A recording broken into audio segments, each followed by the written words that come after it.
श्रीपाद राजम शरणम प्रपद्ये। अध्याय 47। पीठिकापुरम में पंच पहाड़ तक श्रीपाद प्रभु के माता पिता, नाना नानी और भक्तगणों का विचित्र प्रयाण। श्रीपाद प्रभु के दरबार में सभी को यथेच्छ भोजन मिलता है। अन्न पात्र से कितना भी अन्न निकलता जाए फिर भी वह खत्म नहीं होता है। यहाँ बड़ा दिव्य आश्चर्य था। सब प्राणियों ने पेट भरकर खाना खा लिया था और बाद में भी जलचर को भी वह प्रसाद मिलना चाहिए, इसीलिए वहाँ बचा हुआ अन्न कृष्णा नदी में छोड़ दिया जाता था।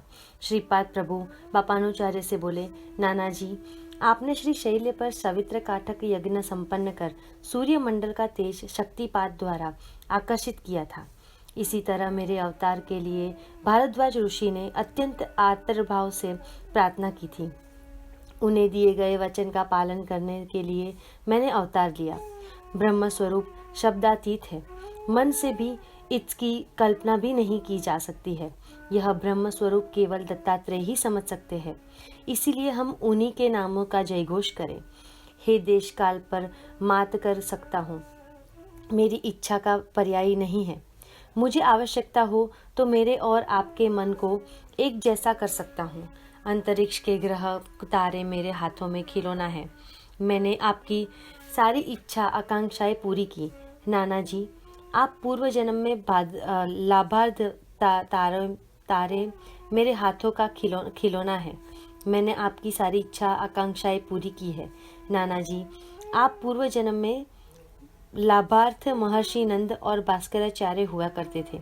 तब भी हर बार मैंने आप पर कृपा की थी। अब आप पापानुचार्य बनकर आप आए हुए हैं और मैं श्रीपाद श्रीवल्लभ के रूप में भाव विभोर होकर आया हूँ, इसीलिए आश्चर्यकारक कुछ भी नहीं है। इसके बाद वैकटप्रिया श्रेष्ठी बोले, हे लाल, हे कृष्ण, तुम्हें तो सब सरल लगता है, पर हमें यह सब असाधारण और रोमांचकारी लगता है। श्रीपाद प्रभु बोले, नाना जी, मैं पूर्व यज्ञ हूँ और हर एक को उसके कर्म धर्म के अनुसार फल देता हूँ। मुझसे निकली हुई सूक्ष्म किरण भी पृथ्वी सहन नहीं कर सकती है। जरा सी भी कुंडलिनी शक्ति जागृत हो तो वह भी आप सहन नहीं कर सकेंगे। इसीलिए मैं अपनी ही माया में खुद को सुरक्षित रखता हूँ। जब भी जरूरत हो तो मैं असाधारण कार्य कर सकता हूँ। ऐसा कोई भी वर नहीं जिसमें मेरी माया ना हो। मैं ना कर सकूं ऐसा कोई कार्य नहीं।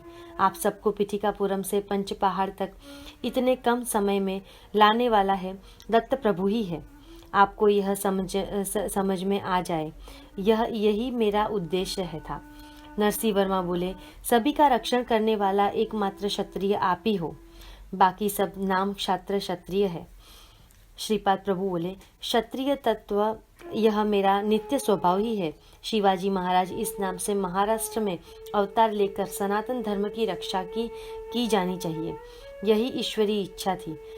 इसी इच्छा के अनुसार शिवाजी राजा का अवतार लेकर महाराष्ट्र में हिंदवी राज्य की स्थापना मैं करूंगा। श्री नरसिंह वर्मा बोले, सर्वभौम श्रीपाद प्रभु की जय जयकार हो। श्रीपाद प्रभु की नानी बोली, बेटा, तुम्हारा विवाह समारोह देखने के लिए हमारी आंखें तरस रही है। तुम्हारा विवाह बड़े धूमधाम से हो और बड़े ठाठ से होता हुआ और तुम्हारे माथे पर टीका लगाकर सभी श्रृंगारों से सजा हुआ दूल्हा हमें देखना है।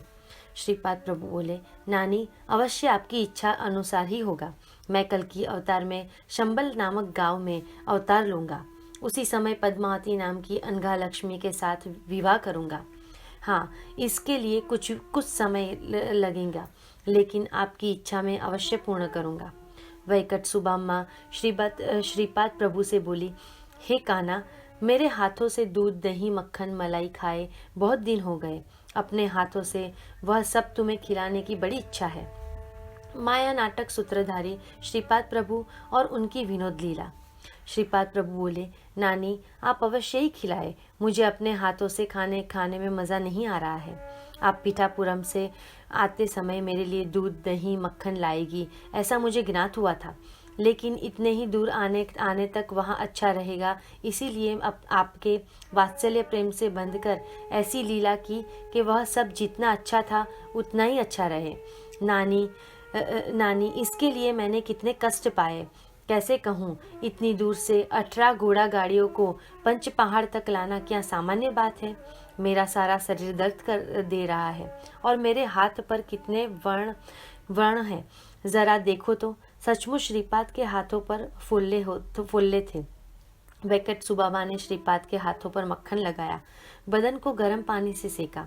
सचमुच माया नाटक सूत्रधारी श्रीपाद प्रभु की लीलाएं बड़ी अगम्य है। राजमा अम्बा बोली, हे कृष्ण, तुम्हारा पसंदीदा हलवा चांदी की कटोरी में लाई हूँ। तुम पास आओ, मैं तुम्हें अपने हाथों से खिलाऊंगी। श्रीपाद प्रभु की तीनों नानियों ने मिलाकर उन्हें वह मधुर हलवा खिलाया, लेकिन उस पात्र का हलवा खत्म ही नहीं हो रहा था।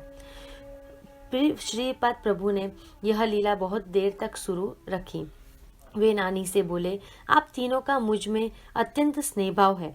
आप तीनों मिलकर मुझे अकेले ही हलवा खिलाएंगी तो मुझे तकलीफ नहीं होगी। इसके बाद श्रीपाद प्रभु ने वह हलवा अपने भाइयों, बहनों और अन्य सभी को अपने हाथों से खिलाया। वह आए हुए भक्तों के एक किसान वेंकटप्पा भी था। उसे भी प्रभु ने दीक्षा दी थी। उसे अपने हाथों से हलवा खिलाया। बचा हुआ गाड़ीवान और घोड़े को भी दिलाया। वह चांदी का बर्तन वेंकटप्पा को भेंट स्वरूप में दिया। श्री अप्पलराज शर्मा बोले, बेटा, तुम दत्त प्रभु हो। यह न जानने के कारण अनजाने में हमसे जो भी अपराध हुआ है उसके लिए क्षमा करना। श्रीपाद प्रभु तब बोले, तात, आप मेरे पिता हैं। क्या पुत्र द्वारा पिता को क्षमा की जाती है? आप मुझे पहले की तरह से आप अपना बेटा मानकर वात्सल्य अमृत की वर्षा करते रहिए और अपने अभ्युदय की कामनाएं कीजिए। इसी समय वैकटवधानी और उनकी धर्मपत्नी की आंखों में आंसुओं की धारा बहने लगी। इस पर श्रीपाद प्रभु बोले, मामा, हमारे बंधन शाश्वत है। मैं केवल आपका ही नहीं अपितु आपके सारे वंशजों का दामाद हूँ। मैं अपनी दिव्य लीलाओं के आपको सुख देता रहूंगा। कल की अवतार में समय देवी पद्मावती को वधु स्वीकार कर आपकी मनोकामना पूर्ण करूंगा। सुमति महारानी का दुख दूर करूंगा। उनका प्यारा बेटा अन्य लड़कों की तरह दूल्हे की तरह सजा हुआ न देखकर उल्टे यही यति के रूप में वैराग्य धारण किया हुआ देखकर वे दुखी है। श्रीपाद माँ की तरफ देखकर बोले, माँ, आप और अनसुया माता अलग नहीं लगते हो। आप दोनों ही मेरी मनोकामनाएं मैं कल की अवतार में पूरी करूँगा। श्रीपाद प्रभु आगे बोले, माँ, आपके उदर में जन्म लेकर मैं इतना महान हो गया हूँ। आपके वात्सल्य में अमृत से मेरे भरण पोषण हुआ है। मेरी बहन वासवी के कितना महान कार्य किया है। देखो ना, मुझे भूख लगी है तो मुझे छोटा बालक में प्रवर्तित कर उसने अनसुया माता के पास दुग्धपान के लिए मुझे भेज दिया। श्री वेंकटप्पा श्रेष्ठी बोले, हे महागुरु, आपके चरणों में एक नम्र प्रार्थना है।